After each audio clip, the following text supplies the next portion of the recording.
याचबरोबर बातम्यांचा वेगवान आढावा घेऊयात सुपरफास्ट 100च्या माध्यमातून।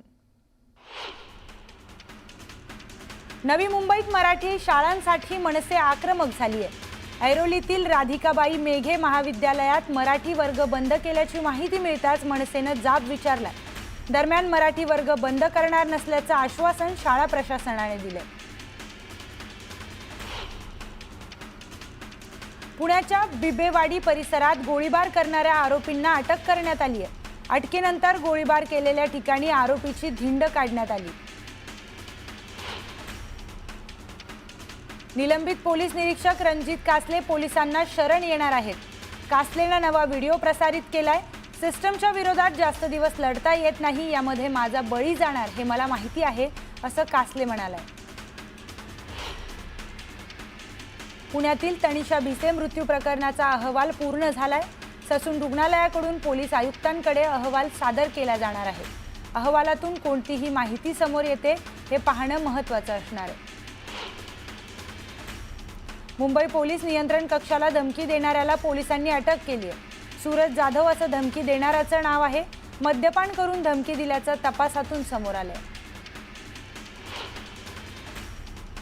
बुलढाण्याच्या हिवरखेडमधील राड्या प्रकरणी 34 जणांना अटक करण्यात आली आहे, तर 60 जणांवर गुन्हा दाखल करण्यात आलाय। दरम्यान कायदा आणि सुव्यवस्था अबाधित राहण्यासाठी हिवरखेडमध्ये संचारबंदी लागू करण्यात आली।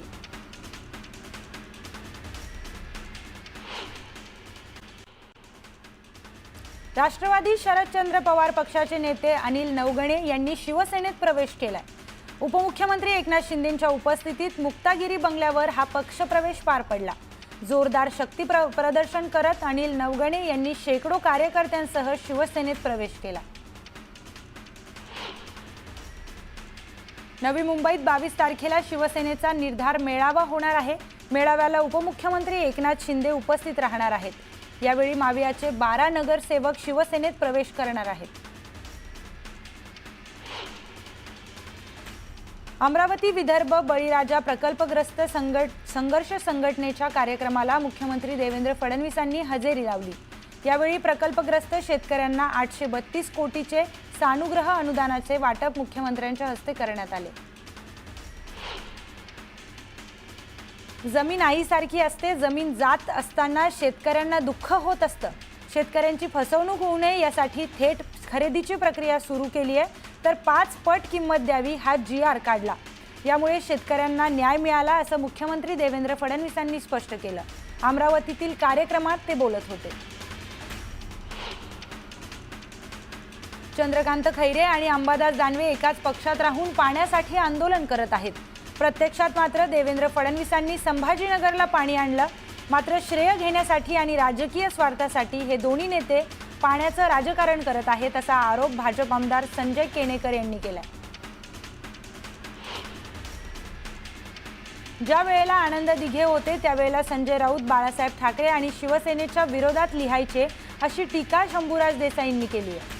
त्यामुळे राऊतांनी आम्हाला शहाणपण शिकवण्याची आवश्यकता नाही, असंही देसाई म्हणाले।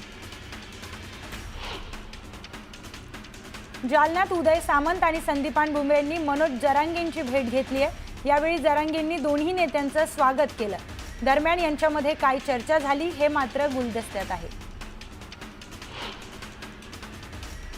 मराठा समाजाच्या मागण्या तातडीने पूर्ण करण्याची मागणी मनोज जरांगेंनी केली आहे, तर जरांगेंच्या मागण्यांबाबत मुख्यमंत्र्यांशी चर्चा करणार असल्याची माहिती उदय सामंतांनी दिली। वक्फ विधेयकाच्या पार्श्वभूमीवर पश्चिम बंगालमध्ये हिंसाचार उसळलाय। यात अनेकांचा मृत्यू झाला। दरम्यान हिंदूंवर अत्याचार होत असून ममता बॅनर्जींना घाबरून इंडिया आघाडीचे नेते गप्प आहेत का, असा सवाल शिवसेना खासदार नरेश म्हस्केंनी विचारलाय।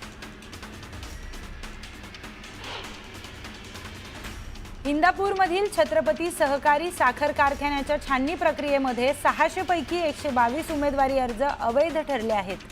2 मे पर्यंत उमेदवारांनी अर्ज मागे घेता येणार आहे। निवडणूक बिनविरोध होणार का याकडे सर्वांचं लक्ष लागले। धाराशिव जिल्ह्यात ग्रामपंचायत निवडणुकीच्या प्रक्रियेला वेग आलाय। यावेळी जिल्ह्यातील 620 सरपंच पदासाठी सोडत काढली जाणार आहे। यात महिलांसाठी 311 पदं, महिलांसाठी आरक्षित ठेवण्यात येणार आहेत।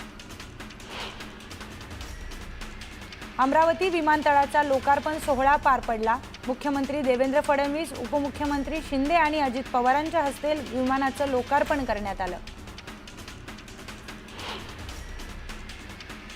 अमरावती विमानतळावर पहिल्या विमानाचं लँडिंग झालंय। मुख्यमंत्री उपमुख्यमंत्र्यांसह पहिलं प्रवासी विमान अमरावतीत लँड झालं। शिंदे, फडणवीस, अजितदादांसह अनेक नेत्यांनी या विमानाने प्रवास केला। अमरावतीत पहिल्या विमान लँडिंगला सलामी देण्यात आली। अग्निशमन दलाने पहिल्या विमानाला सलामी दिली। अमरावती विमानतळ आजपासून नागरिकांच्या सेवेत दाखल झाले। देवेंद्र फडणवीस सध्या पायलट आहेत। मी आणि अजित पवार को पायलट आहोत। विमान तेच आहे, फक्त सीट बदलल्या आहेत, असं उपमुख्यमंत्री एकनाथ शिंदे म्हणाले। आधीच्या सरकारने अनेक प्रकल्प रखडवले होते, मात्र आता विकास तेजीने होत राहील, असंही शिंदे म्हणाले।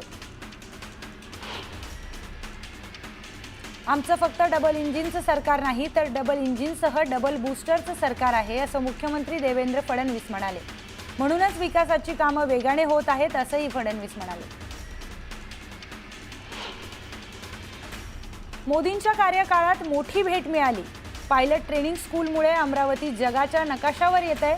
अमरावती विमानतळामुळे व्यवसाय, पर्यटनाच्या संधी वाढणार आहेत, असंही मुख्यमंत्री फडणवीस म्हणाले। 7 लाख कोटींचे करार विदर्भासाठी केले असून विदर्भ JNPT पोर्टशी जोडला जाणार, अशी माहिती देखील फडणवीसांनी दिली। मुंबई विमानतळावरून नवनीत राणांनी व्हिडिओ शेअर केलाय। मुख्यमंत्री देवेंद्र फडणवीस आणि उपमुख्यमंत्री एकनाथ शिंदे यांच्यासोबत सेल्फी घेऊन नवनीत राणांनी हा व्हिडिओ पोस्ट केलाय। राज ठाकरेंच्या निवासस्थानावरील डिनर डिप्लोमसीवरून संजय राऊतांनी टोला लगावलाय। काल राज ठाकरेंच्या घरी आमरसपुरीचा भेद होता, असं संजय राऊत म्हणाले। तर शिंदे आणि राज ठाकरे यांची युती झाल्यावर बोलू, असंही राऊत म्हणाले। राज ठाकरेंसोबत बंद दाराआड चर्चेनंतर हर्षवर्धन सपकाळांनी टीका केली आहे। महायुती शक्तिशाली आहे असा दिखावा केला जातोय। 238 आमदार सोबत असतानाही त्यांना नवीन मित्र जोडण्याची आवश्यकता वाटतेय, म्हणजेच त्यांच्या पायाखालची वाळू सरकली आहे, असा हल्लाबोलही त्यांनी केला। उपमुख्यमंत्री एकनाथ शिंदे आज साताऱ्यातील दरेगावी मुक्कामी असणार आहेत। आज संध्याकाळपर्यंत एकनाथ शिंदे दरेगावी पोहोचतील।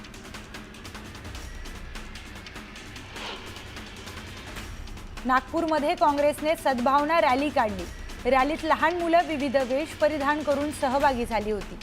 रॅलीतून सर्वधर्म समभावना वाढवली जात आहे। काँग्रेसच्या सर्व नेत्यांना उपचाराची गरज आहे।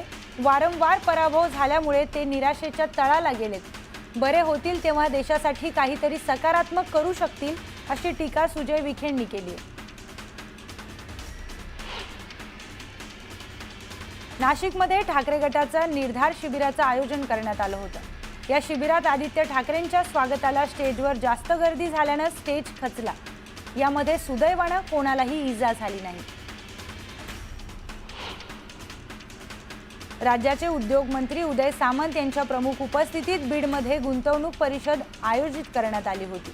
यावेळी उदय सामंतांनी गुंतवणूक करण्यासंदर्भातील अडचणींवर नव उद्योजकांसोबत चर्चा करत त्यांच्या अडचणी सोडवण्याचा प्रयत्न केला। मुख्यमंत्री फडणवीस यांच्या 100 दिवसांच्या कृती कार्यक्रमाअंतर्गत आदिवासी भागातील शेतीला बळ देण्यासाठी एक अभिनव उपक्रम राबवण्यात आलाय। जिल्ह्यात पहिल्यांदाच सौर ऊर्जेचा प्रभावी उपयोग केला जातोय। जिल्हाधिकारी किशन जावळेंच्या हस्ते सोलार पंपाचं उद्घाटन करण्यात आलं। नवी मुंबईतील प्रसिद्ध द्वारका स्वीट्सचे मालक प्रकाश सिरवी यांच्या विरोधात वाशी पोलीस ठाण्यात गुन्हा दाखल करण्यात आलाय।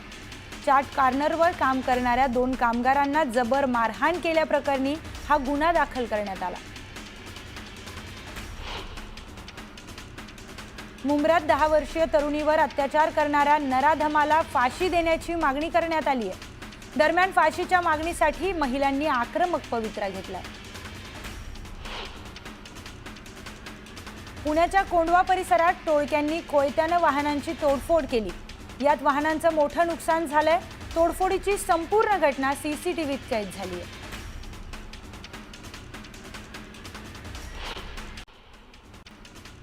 उल्हासनगरमध्ये एका इमारतीचा स्लॅब कोसळल्याची घटना घडली आहे।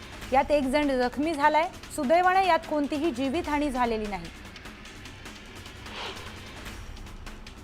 मुलुंडमध्ये एका शिक्षकाने शिक्षिका आणि विद्यार्थिनीची छेड काढली आहे। दरम्यान छेड काढणाऱ्या शिक्षकाला मनसैनिकांनी जोरदार चोप दिलाय।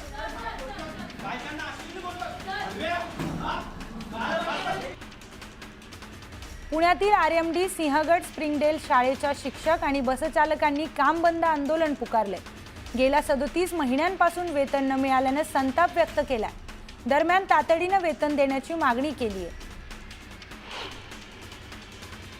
पुणे जिल्ह्यात उन्हाच्या कडाक्यात वाढ झाली आहे। वाढत्या तापमानामुळे लिंबांच्या उत्पादनात देखील घट झाली। दरम्यान लिंबाला चांगला दर मिळत असल्याने शेतकऱ्यांनी समाधान व्यक्त केले।